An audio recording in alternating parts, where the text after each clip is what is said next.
Swear my body be doing the most, sis. When I said I wanted curves, I didn't mean scoliosis. And good day, everybody. It is Tuesday, and like 12 o'clock or something like that. Just getting up. I haven't moved around yet, so we're gonna go ahead and start the morning routine.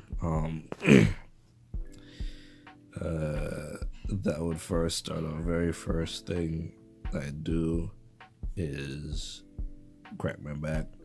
If I twist like 90 degrees left and 90 degrees right, it unlocks it so I can move a bit more freely. Because right now it feels like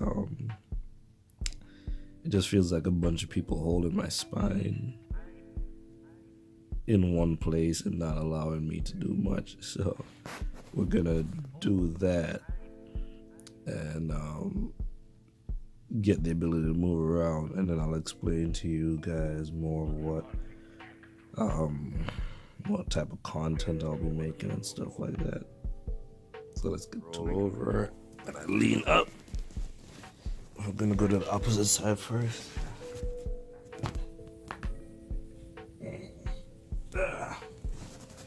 And this side.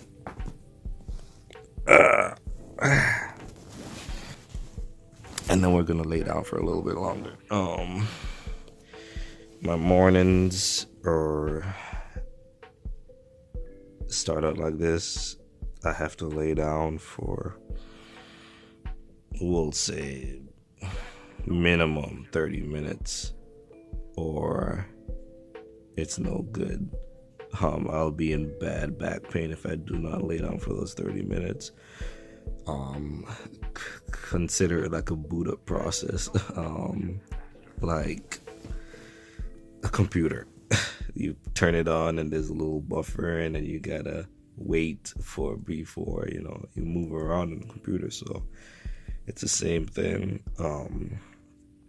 It wasn't always like this, but it's progressing worse and worse. So that's where we're at right now. Nothing crazy. But while we wait for me to boot up, I'm gonna go ahead and explain. Content wise, I'll just be kind of posting the things I experience with how I have to live and stuff like that.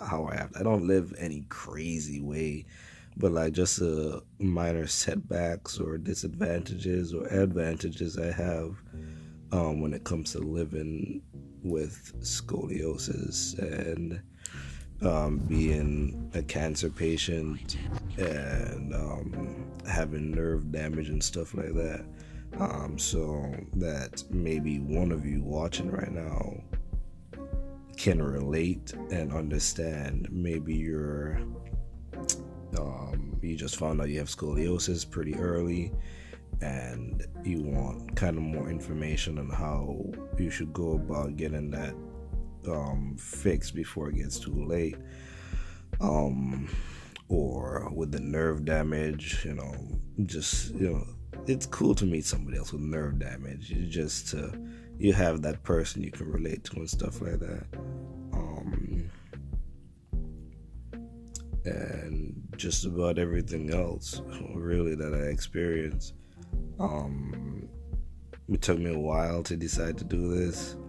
A really good friend of mine kept telling me, like, you could make videos and reach out to people like you and stuff like that. So you made a good point. So here I am now. I do Uber and Lyft full time, and I also have my little side business.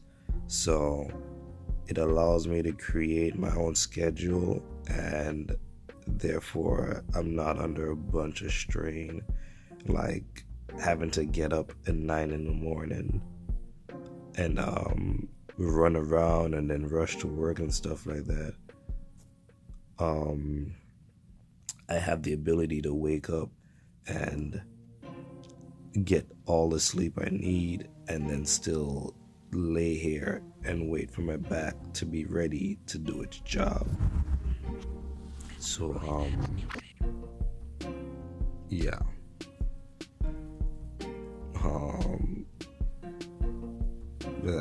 That's what we'll be posting here.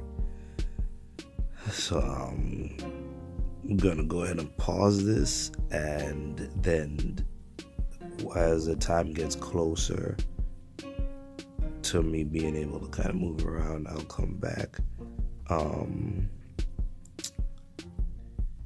The next step would be to pee.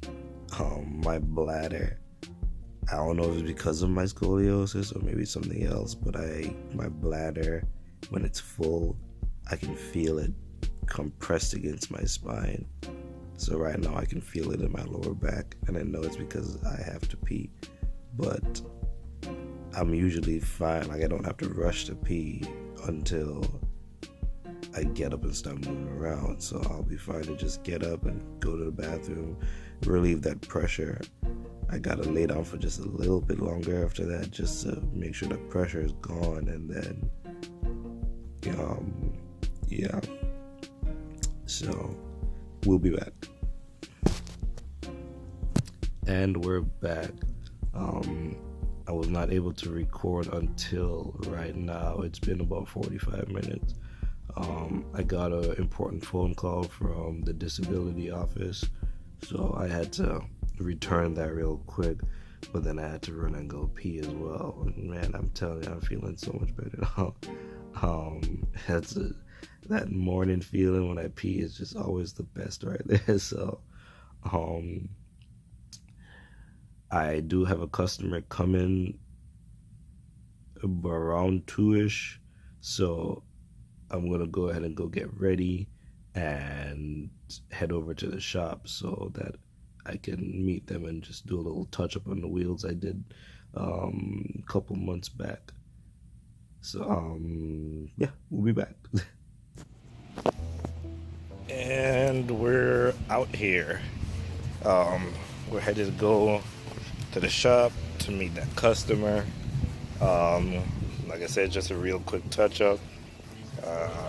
Hair's a mess still. I gotta get my mom to do it for me, but we're running on a time schedule today. So once I put this down,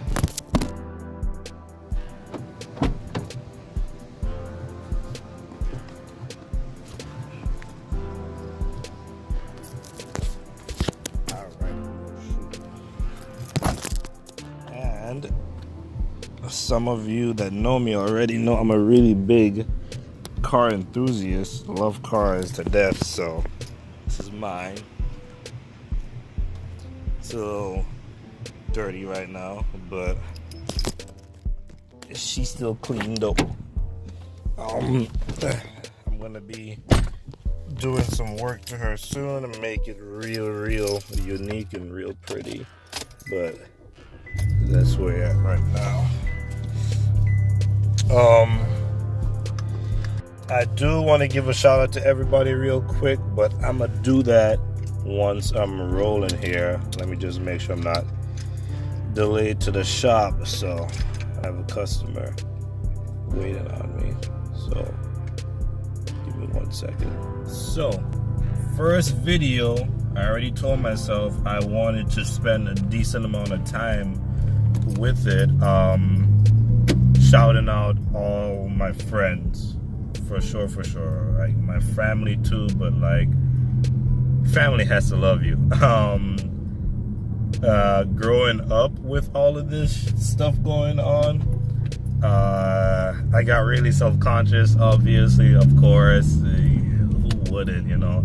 I walk with a limp, I got a funny looking hand, and my shoulder blade protrudes my back pretty far and stuff like that. So I always grew up thinking that I was gonna be made fun of and stuff like that. But to be honest, 95% of the people I've met have been really cool to me, really great to me. I've had people just automatically start protecting me during like school days and stuff like that, from kids who are a little meaner and stuff like that. And that made a guy just soft inside, you know. Everybody treats me like I'm not different, and I really appreciate that. I don't feel different.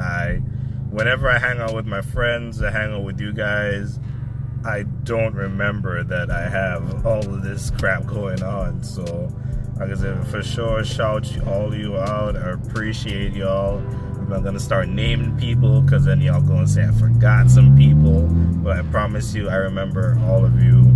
Everybody from 1A6 and 2A5 and 3A5 and 4A5 and 5A2 from school. Everybody from 1st to 6th grade.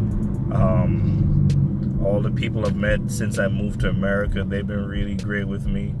All the people I worked with and stuff like that. So you guys have definitely helped make my life a lot cooler than what I had assumed it was gonna be. So again, appreciate y'all.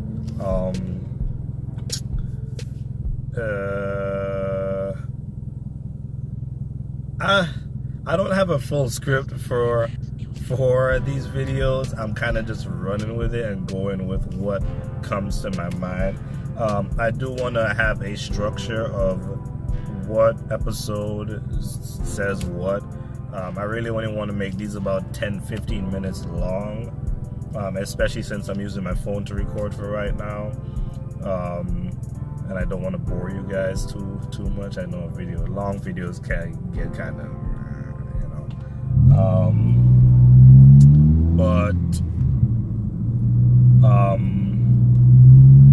Yeah, and maybe the next episode I'll kind of explain more in detail what a lot of you guys have been asking about, like how's the surgery, when is it gonna happen, you know, stuff like that. Just a lot of you guys have been asking for an update on that, and I will mention it in the next video, just because this one was more kind of like the morning routine, my daily routine, what I do. You know, unlocking my spine. That's what I call I unlock my spine, and I relieve all the pressure, get ready, and head to work like I'm headed to work right now. And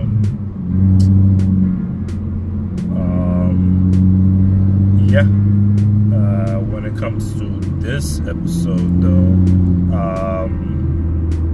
let me know what you guys want to see sometimes. You know, like I said, I don't have a full script or anything, so I'm kind of just going with whatever you guys want to see when it comes to this stuff.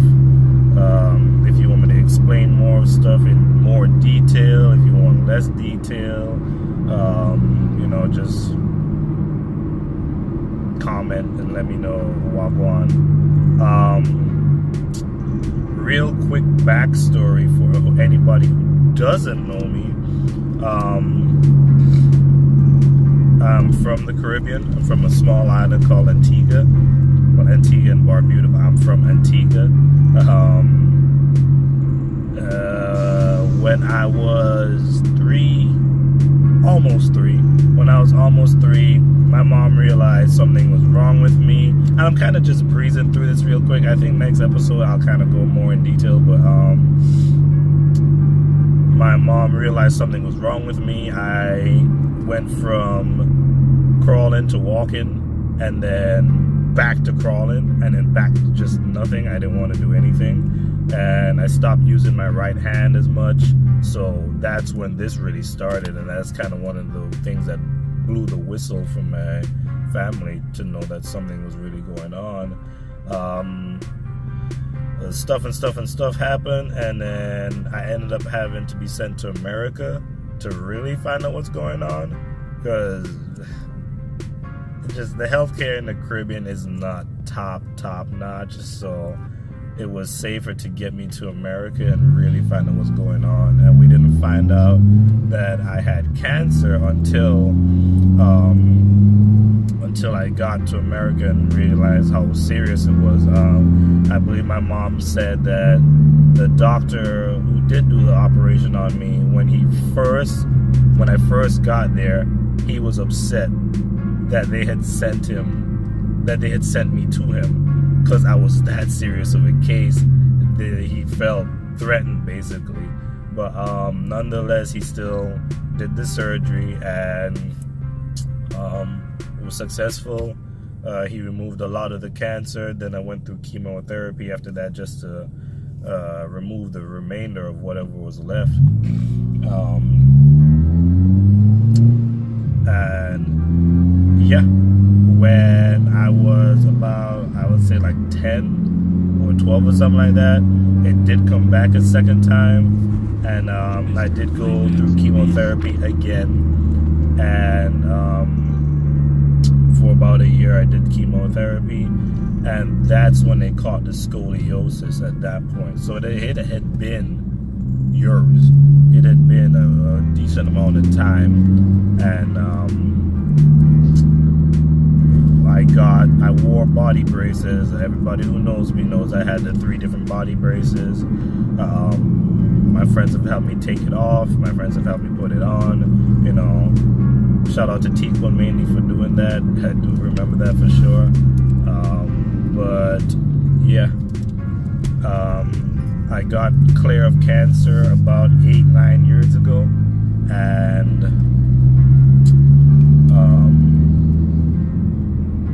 hang on, I'm about to run out of this recording space, so give me 1 second. We are finally back. I ended up doing everything I had to before I got back to recording. The customer had shortly reached after I got there, and actually both customers was there shortly after I got there, so I ended up just getting right to work. But what was I saying? Yeah, the braces and stuff like that. I wore the body braces. I had foot braces. I had a hand brace. I've had a lot of braces. And after we stopped doing the braces, I went to several different spinal doctors after that one. I'll kind of go into more detail in the next video as well. The next video is going to be a little more lengthier with a little bit more information to whoever wants all of that information, wants to know about all of that. But yeah, I saw a couple different specialists after, and the very last one I saw, he gave me a very honest opinion, letting me know that he didn't want to do it, but it was because I was such a bad case that he would only recommend one doctor to touch me in order for everything to be guaranteed going right, because of how good this doctor is. He trained with this doctor and he knows this doctor, but this doctor is in New York, so we have to make provisions to get from Florida to New York to get it all checked out and see if we can even get it done and everything. So that's the little backstory there on everything. And like I keep saying, the more videos I make is the more I'll go into depth, because I know everybody's gonna start getting questions about a certain this and certain that. But I just wanted to do an introduction video today, show the little morning routine, and you know, just let everybody know that I'm gonna be around for a little bit. So thanks for watching, and I don't know if I'm gonna be doing this daily, but I'll probably see you tomorrow. I said I wanted curves, I didn't mean scoliosis.